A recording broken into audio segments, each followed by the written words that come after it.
भगवत कृपा प्राप्त करने के लिए यानी चित्त शुद्धि के लिए कहें या मोक्ष प्राप्ति के लिए कहें, जब तक व्यक्ति इन 5 ऋणों से उऋण नहीं होगा, इनसे मुक्त नहीं होगा, तो उसे फिर से दोबारा से यानी कि पुनर्जन्म के चक्र में आना पड़ेगा।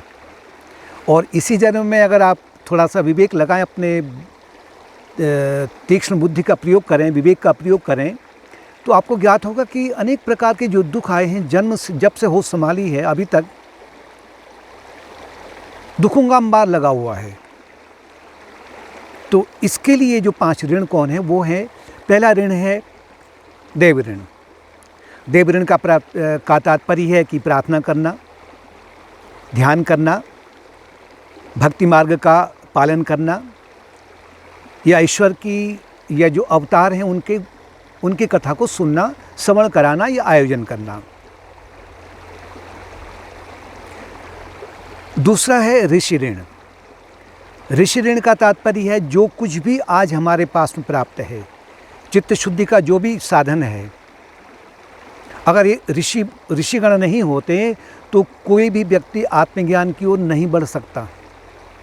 कितने बड़े इनके हम ऋणी हैं। तो इन्होंने जो लिखा हुआ है, चाहे उपनिषद हो, श्रुति हो, स्मृतियाँ हों या पुराण हों, इनको किसी उन्नत योगी के मुख से इनका श्रवण करना। सामान्य श्रवण नहीं करना, सामान्य व्यक्ति के मुख से श्रवण करेंगे तो, और या स्वयं भी अगर आप पढ़ लेंगे तो उन्नति के बलदे जो है ना, कभी कभी अवन्नति हो जाती है, पतन हो जाता है, चित्त शुद्धि नहीं हो पाती है।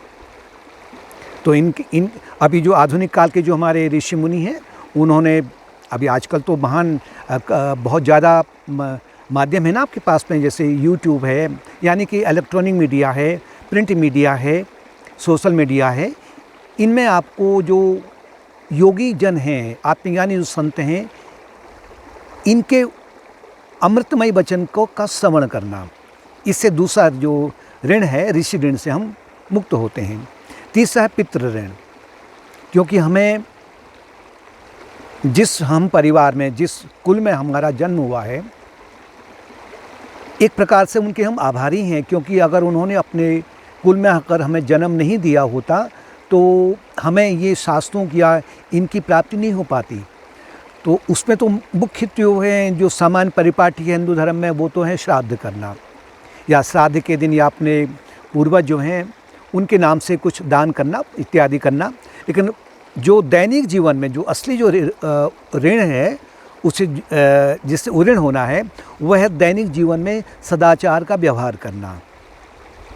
सदाचार का व्यवहार का तात्पर्य है, अगर आप साधना मार्ग को पकड़ लेते हैं, अगर आपने मोक्ष के मार्ग को पकड़ा हुआ है, तो आपका जीवन सदाचार से युक्त तो होगा। और इससे क्या होगा कि आपके अपने कुल की मान मर्यादा बनी रहती है। चौथा है मनुष्य ऋण।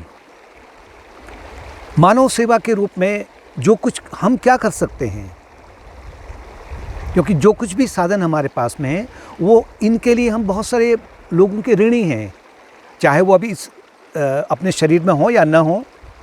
क्योंकि जो कुछ भी आपका प्रातःकाल से लेकर करके सोने तक जो कुछ भी आपके पास में ये संसाधन है, इनके पीछे बहुत लोगों का हाथ है। ये मोबाइल है, आपका टेलीविज़न है, घर की ईंटें हैं, सीमेंट है, टेक्नोलॉजी है, या जो भी है, अन्न का उपजाना है, इनके हम ऋणी हैं। तो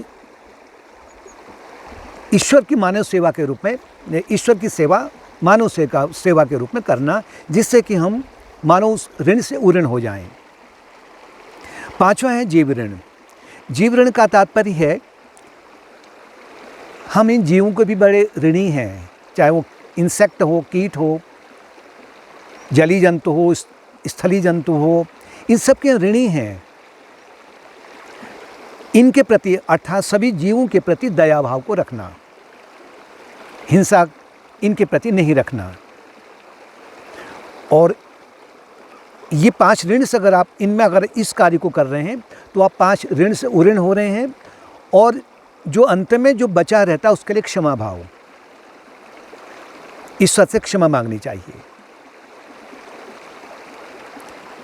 दूसरों के प्रति क्षमा भाव रहना चाहिए, क्योंकि ये तो हमारे बड़े उपकारी हैं ना, जो हमें आक्षेप लगाते हैं, जो अपमान करते हैं, निंदा करते हैं, ये तो इनके हम बड़े ऋणी इनको क्षमा भाव से रखेंगे तो जो भगवत कृपा है वो आपके भीतर और अच्छा लगती है, चित्त शुद्धि होने लग जाती है, सतही होने लग जाती है।